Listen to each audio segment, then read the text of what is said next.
Our school council at Westbury Junior School is really good.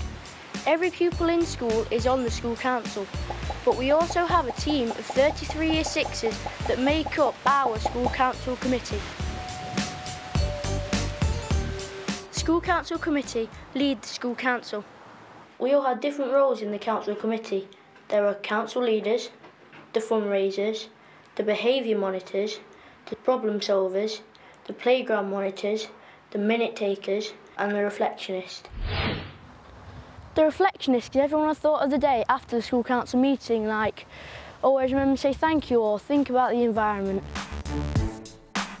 Our teacher, Mr Masovic, is in charge of our school council, but she doesn't interfere like some adults do.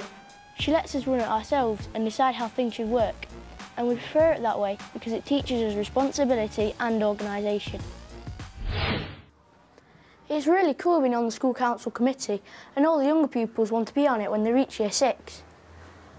You can influence how the school's run, the teachers listen to you, you get to help people, and you get a lot of responsibility and respect. Thank you, Mr Knight. It's really important to understand why you've got a school council in the first place. It's like this. You've got your school, and your school has got lots of kids in it. Loads of important things happen in school, and it used to be that the teachers decided everything and we decided nothing. But then someone really clever thought it'd be a good idea to ask us kids how we wanted our school to be run. That's when school councils came about. It gives all the pupils a chance to say what affects them.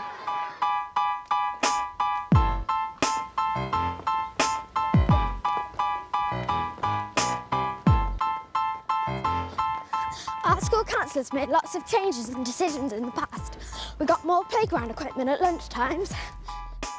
Improved toilets and how they're treated. Respect for the school environment and garden areas. And problem solving for children, by children. So you see, it is possible for pupils to make really important decisions. To have a good school council where you can make things happen, you need good school councillors. It isn't rocket science, is it? But being a good school counsellor isn't always easy. Like my gran says, anything worth having is worth working for. So how can you be a good school counsellor? Well, here are the rights and wrongs. Number 1, be a good communicator. Right, my mate wants to know if we can play game with the ball at a time, You know what I mean? Okay, my friend wants to know if we can play footy at lunchtime. Number 2, represent everyone, not just you and your mates. Could school council discuss the idea of fruit being given out at break time, please?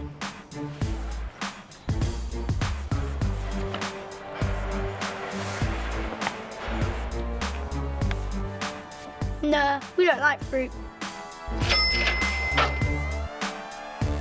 Whilst I'm not a fan of fruit, I'll certainly put a suggestion in for you. Yay, thank you. Number 3, be trustworthy.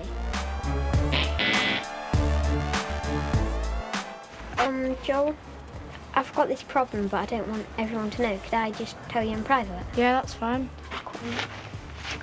Well, I didn't get a part in this play, and people keep teasing me, and it's not very nice. That's what Tom just told me. Haha, no way. So that's my problem. What do you think I should do? Well, it's too serious for somebody like me or a peace buddy to deal with. I think we should go to a teacher. Okay, that sounds good. And I promise I won't tell anyone else. Thanks. Number 4, respect other people's opinions.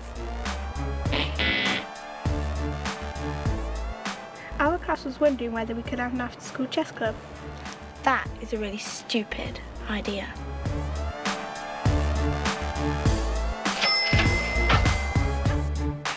Right, who fancies a nice game of chess? Number 5, be friendly and approachable. We think there's a litter problem in the playground. Can the council do anything about it? Oh, well,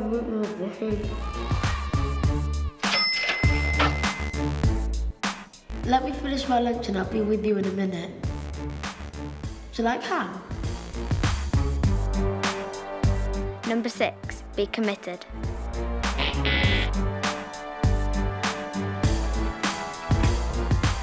Oh, I can't be bothered. I want to go and play footy with my friends, and I'm hungry.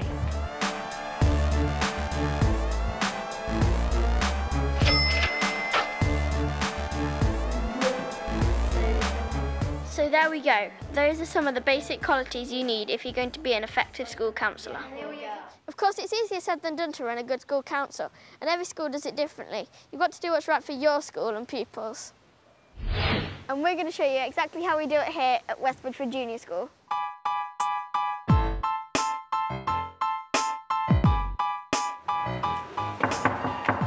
Does anybody have anything to say in the school council? On the morning of the weekly school council meeting, the council leaders go around all the classes and ask for any issues the class wants raised. Each class has its own council, which resolves things that only concern them. But if it's a bigger problem or it concerns other classes, the issue is taken to the school council. My problem is that I keep seeing people like not doing the right thing in the playground. Like, yeah. What are you doing? Does anyone have anything to say in school council? Yusuf? What's your problem about? This girl, she keeps banning me from the quiet area for no reason. Okay, thanks.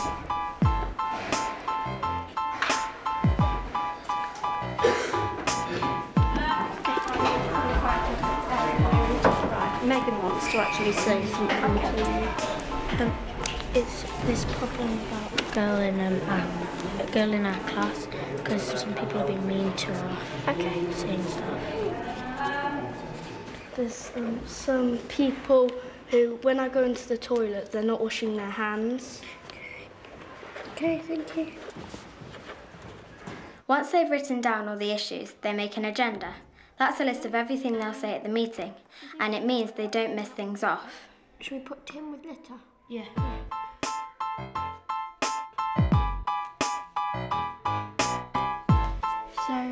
So far we've got Abby, Anne, Sammy, Megan, Thomas, George, Tim, and washing hands. Do you think that's okay? Yeah.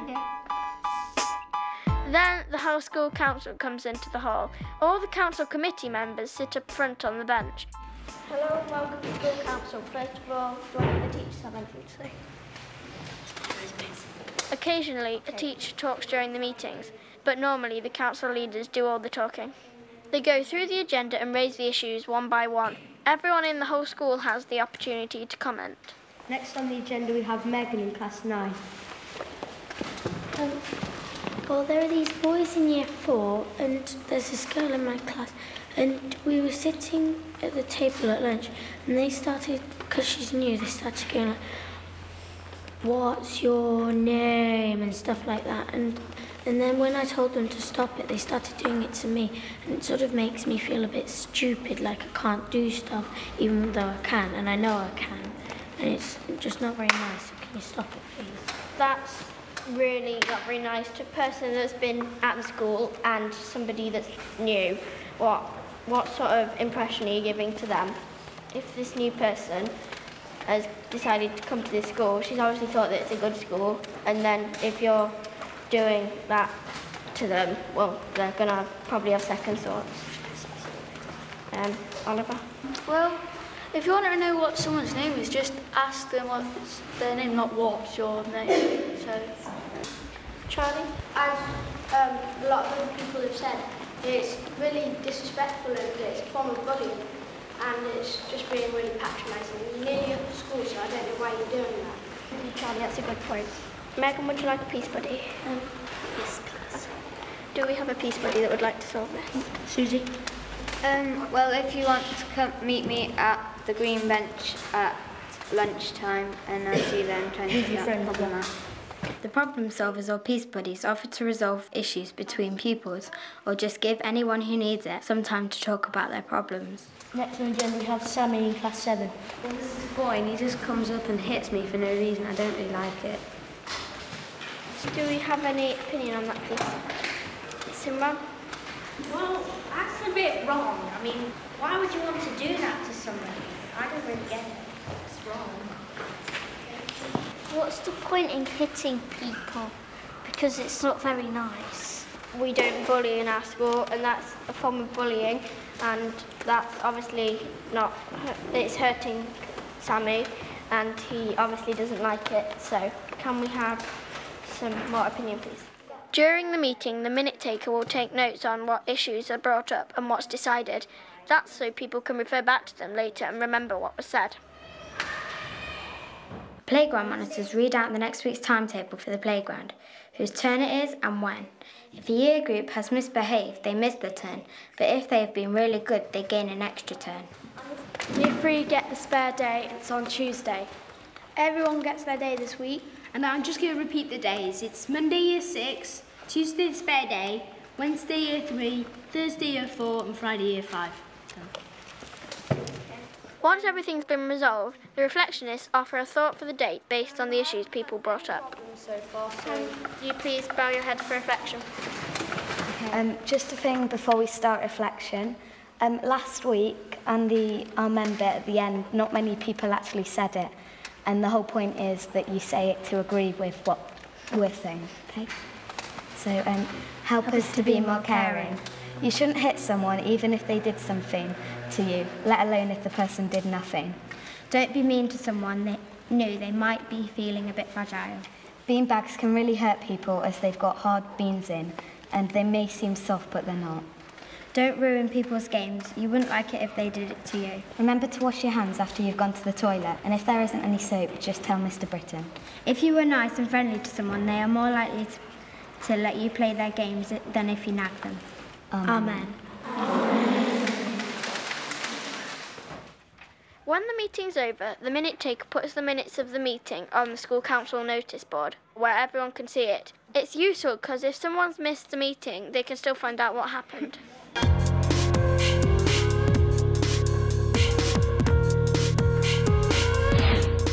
Not all councils are the same, because not all schools are the same, but the basics apply to everyone. You have to be a good communicator, represent everyone, be trustworthy, respect people's opinions, be approachable and be committed. Do that and you're on to a winner. And here are Westbury Junior School's tips on how to make your council run really smoothly. Have clear roles and responsibilities. Listen carefully. Always follow the same set routines. Keep organised notes of discussions. Go around the classes and pass on information.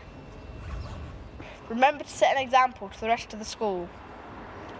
All of this seems like a lot to remember, but if everyone works together, you'll end up with a really good school council. Good luck!